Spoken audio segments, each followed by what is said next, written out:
السلام عليكم.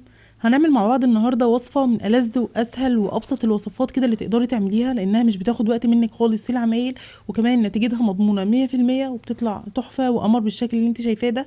هنعمل مع بعض بوريكي الافران بابسط طريقه بقى تتخيليها، وكمان بابسط مقادير موجوده عندك في البيت. هتقومي حالا تعمليه، مش هياخد منك وقت خالص في العمايل.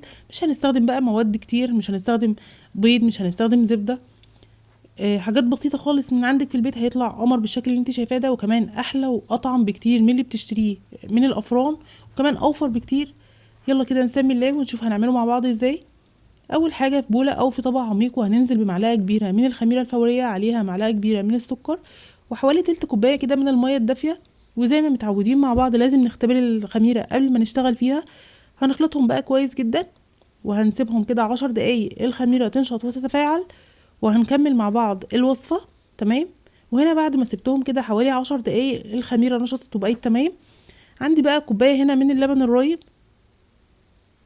انا ضربتها كده في الخلاط عشان ما يكونش فيه كتل.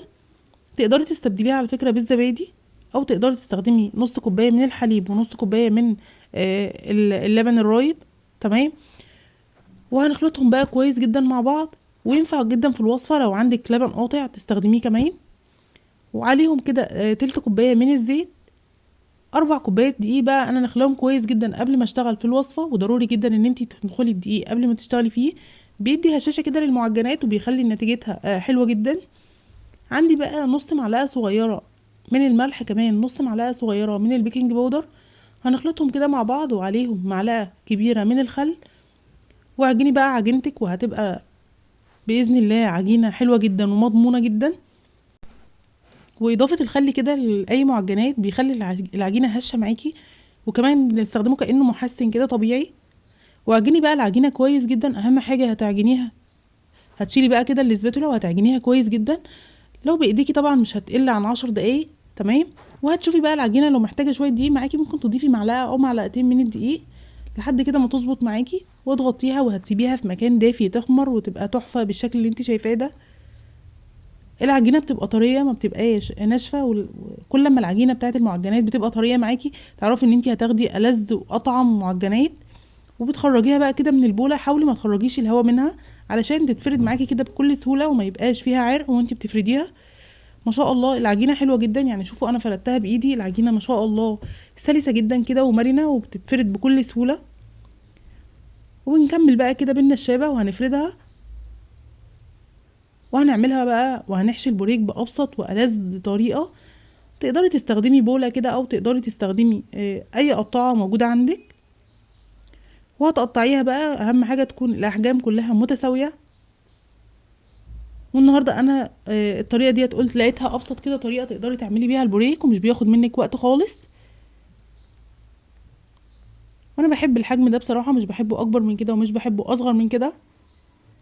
لو وصلتوا بقى لحد دلوقتي معايا يا ريت تضغطوا لايك، ولو اول مره تشرفوني في القناه يا ريت تشتركوا معايا وتفعلوا الجرس عشان يوصل لكم مني كل جديد.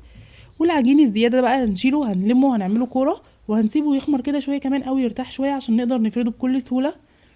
الحشوه بقى بتاعتك اي حشوه انت حابه تحشيها، اي نوع جبنه انت بتفضليه هتحشي بيها. تقدري تستخدمي جبنه على زيتون، تقدري تنكهي الجبنه باي حاجه انت حباها. انا هنا استخدمت جبنه بيضه ناشفه. تمام. وباخد كده كل قطعه كده من البوريك وبقفلها، بتقفلي كده الاطراف على بعض كانك بتعملي قطايف، وبعدين بتقلبيها على الناحيه التانية وبتفرديها كده فرده بسيطه عشان ناخد نفس الشكل بتاع البوريك اللي بنشتريه من الافران. اظن الموضوع سهل جدا، وانا بحاول على قد ما اقدر ان ابسط لكم الوصفه علشان تقومي كده تعمليها بكل بساطه. الصينيه اللي بتشتغلي فيها هيكون فيها مسحه من الزيت خفيفه، مش كتير، هتمسحيها بقى مسحه خفيفه كده. وهترصي بقى حبات البوريك، وبنسيبه بقى وهتغطيه بكيس. والخطوه دي مهمه جدا، ما ينفعش تسيبيه مكشوف، لازم يتغطى بكيس علشان وشه ما ينشفش معاكي. وهتسيبيه يخمر للمره التانية. تمام. واول بقى ما بيبدا كده يخمر وتحسي ان هو خمر، عندك بقى حبه البركه، عندك سمسم، اي حاجه انت حابه تحطيها على الوش. وانا بمسح كده وش البوريك او بدهنه باللبن، بيديله لمعه حلوه جدا. لو حابة تستخدمي البيض هتستخدمي معلقتين من اللبن على صفار بيضة، وهتدهني بيه الوش بتاع المعجنات بتاعتك او البوريك. وكده خلصت كده البوريك بتاعي، ودي الصينية التانية اللي عملتها. ولازم بقى تعالوا نقول لكم على التسوية وازاي نسوي البوريك. لازم تدخليه على فرن سخن، يعني شغليه قبلها كده ب10 دقايق، واول ما بياخد اللون كده من تحت ويستوي يبقى تمام، هتولعي الشواية وبيبقى بالشكل القمر اللي انت شايفاه ده. بتطلعيه بقى من الفرن وبتغطيه بفوطة. وبكده اكون خلصت الوصفة، واستنوني في فيديوهات تانية كتيرة، والسلام عليكم.